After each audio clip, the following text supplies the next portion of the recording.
হরি বল, হরে কৃষ্ণ। রাধে রাধে বন্ধুরা, আপনারা দেখছেন ইসকন ফ্যামিলি ব্লগ। তো ইসকন ফ্যামিলি ব্লগে আপনাদের সকলকে স্বাগতম। তো এই যে জয় বেরিয়ে পড়েছে। জয়, তুমি কোথায় যাবে?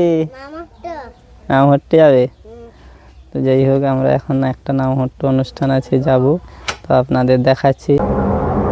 তো বন্ধুরা, এই যে দেখছেন, আমি এখন চলে এসেছি এই যে বেলদা ইসকন মন্দির। আর এখানে ইসকন মন্দিরে আসার পরে এটা হচ্ছে গেটের সম্মুখীনটা, সামনাটা। তো এই যে গেটের সামনে থেকে একটু ভেতরের দিকে মন্দিরের দিকে চলে এলে, আর তারপরে এখানে দেখছেন ভক্তরা সকলে সাজাচ্ছেন, মানে প্রায় সব কিছু কমপ্লিট হয়ে এসছে। তো আমি আপনাদের এখন ভগবানকে দর্শন করাবো।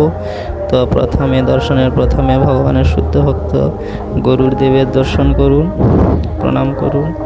হ্যাঁ, তারপরে এই যে দেখেছেন এখানে গরুর দেব বসে আছেন। তো গরুর দেবের এক অশেষ কাহিনী লীলা আছে, বুঝতে পারলেন? তো ঠিক আছে, সেটা পরে দেখাবো। তো যাই হোক, তো এখন চলুন জগন্নাথের দর্শন করা যাক। শ্রী শ্রী জগন্নাথ বলদেব সুভদ্রা মহারানী সুদর্শন চক্র কি জয়, গৌর নিতাই কি জয়, চল নিবাসায় নিত্যায় পরমাত্মনে বলভদ্র সুভদ্রাভাং জগন্নাথায় তে নমঃ। বাঞ্ছা কল্পতরুভশ্চ কৃপা সিন্ধু ভয়েব চ পতিতানাং পাবনেভ্যো বৈষ্ণবেভ্যো নমো নমঃ। জগদ্গুরু শ্লোপা প্রভুপাদ কি জয়। নমঃ বিষ্ণুপাদায় কৃষ্ণবিষ্টায় ভূতলে শ্রীমতে ভক্তি বেদান্ত স্বামিনীতি নামিনে।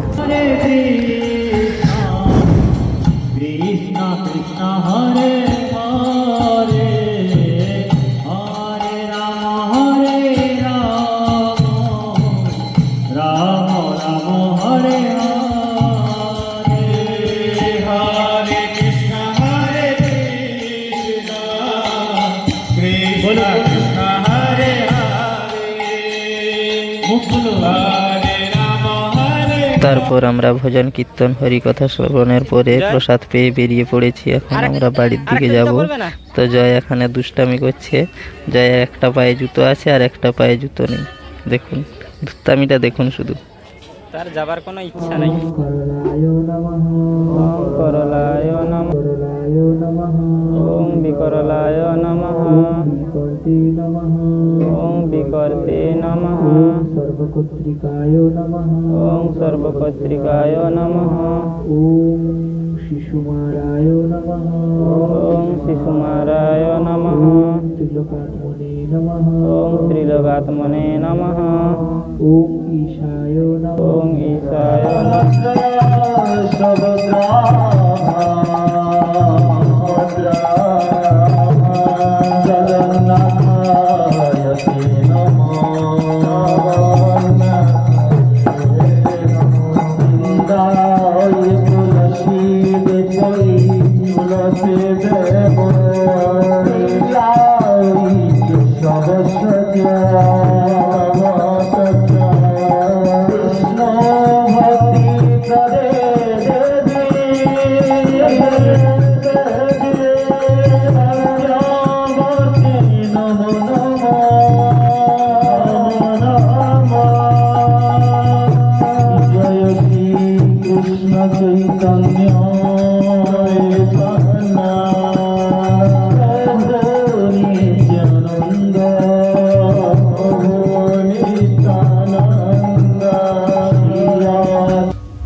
হরে কৃষ্ণ। তো বন্ধুরা, আমি এখন বাড়ি চলে এসেছি। তো যাই হোক, কথা হচ্ছে আজকে জীবনে প্রথম একটা নববর্ষ কাটালাম, যেটা হচ্ছে সারাদিন ভক্ত সঙ্গ লাভ করে এবং হরিনাম উচ্চারণ করতে করতে সারা দিনটা বলতে গেলে। তো মানে কীরকম, সকালে উঠে ভগবানের সেবা আরতি পূজা করে তারপরে জপ কমপ্লিট করে তারপরে গেছি বেলদা মন্দিরে সিধা মায়াপুর থেকে এক আমাদের ব্রহ্মচারী প্রভু এসেছিলেন, কমলাপতি ব্রহ্মচারী প্রভু। তো সেখানেও প্রায় 2টা পর্যন্ত হরিকথা হয়, ভজন কীর্তন হয়, শ্রবণ করি। তারপরে প্রসাদ পেয়ে বাড়ি আসি। আবার 4টার সময় বাড়ি এসে বেরিয়ে গেছি 4:30-5টার দিকে। তারপরে সেখানেও হরিকথা ভজন এসব হলো। এখন প্রায় 8টা 8:30 বাজতে হলো। তো যাই হোক, আজ সারা দিনটা কোনো একটা নববর্ষে, সে যেই সালেই হোক, খ্রিস্টাব্দ বঙ্গাব্দ যাই হোক, মানে কোনো একটা নববর্ষে বছরের প্রথম দিন সারাদিন ভক্ত সঙ্গ করে কাটানোর সুযোগ পেলাম। তো এটা হচ্ছে মানে জীবনের খুব একটা সৌভাগ্যের ব্যাপার, বুঝলেন? কেন বলুন তো? এখন যদি আমি নাস্তিক যে পর্যায়ে আমি আগে ছিলাম, সেই নাস্তিক পর্যায়ে থাকলে আমি হয়তো এখন এই অনেক সময় এই যে জানুয়ারি ডিসেম্বর দেখা যায় না কত জায়গায় গান বাজছে, কে নাচছে, কী খাচ্ছে, চিংড়ি পোকা উই পোকা কত কী খাতো সে বলার বাইরে। তো এটা শুদ্ধ ভক্ত বৈষ্ণবদের গুরুদের কৃপায়, শুদ্ধ বৈষ্ণব গুরুদের কৃপায় মানে এটা পাওয়া সম্ভব। তো যাই হোক, আজকে সারাদিন ভক্ত সঙ্গ করে দিনটা কাটলো।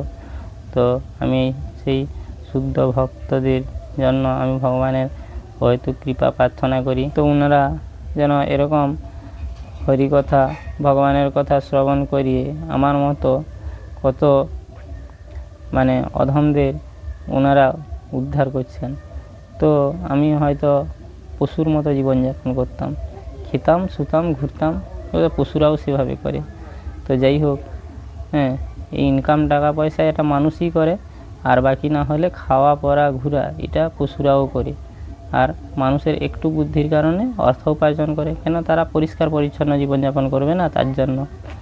তো কিন্তু সেই পরিষ্কার পরিচ্ছন্ন জীবনযাপনের মধ্যে যখন ভগবানের সেবাটা চলে আসে তখন সে দিব্য আনন্দ লাভ করে। তো এটা মানে কি বলা যায়, যে ভগবানের সেবায় হরিনামে যুক্ত আছে তারা ছাড়া অন্য কেউ বুঝতে পারবে না। জড়জাগতিক যারা ভগবানকে জানে না, এক কথায় ভগবানকে জানে না, হ্যাঁ, তারা তো আদৌ বুঝতে পারবে না। এখন বলা যায় অনেককে যা বলতে পারে হয়তো কমেন্টে যে আমি তো কৃষ্ণকে জানি। কৃষ্ণকে জানা ঠিক আছে, কিন্তু কৃষ্ণের যে নির্দেশ সাধুগুরু বৈষ্ণবদের দ্বারা, সেই নির্দেশ সকলে জেনে পালন করা অনেক মানে কষ্টের। কেন ওটা কষ্টের না, মানে ভালো। কেন বলুন তো? সাধুগুরু বৈষ্ণবদের কথা এই কলিযুগে মেনে চলা হচ্ছে প্রচুর কষ্ট। আমার পক্ষেও প্রথমে কষ্ট মনে হচ্ছিল, কিন্তু দেখলাম যদি না করা হয় তাহলে কৃষ্ট পাওয়া যায় না।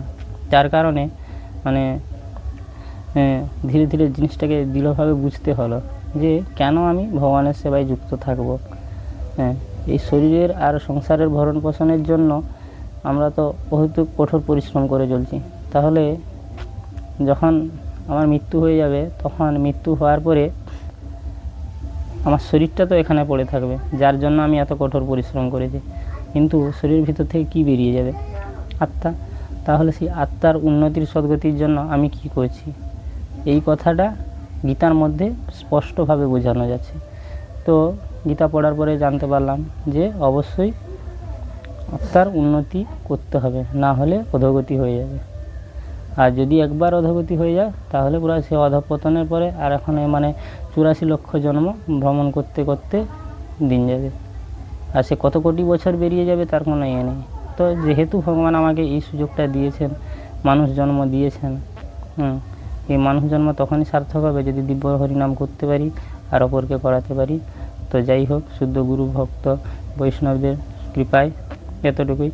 আরও আমি গুরু বৈষ্ণব ভক্তবৃন্দের চরণে আমি ক্ষমা প্রার্থনা চাই, অনেক ভুল ত্রুটি করেছি হয়তো, সেগুলো ক্ষমা করে যাতে আমাকে কৃপা আশীর্বাদ করুন, যাতে আমি ভক্তি জীবনে আরও এগোতে পারি। হরি বল, হরে কৃষ্ণ।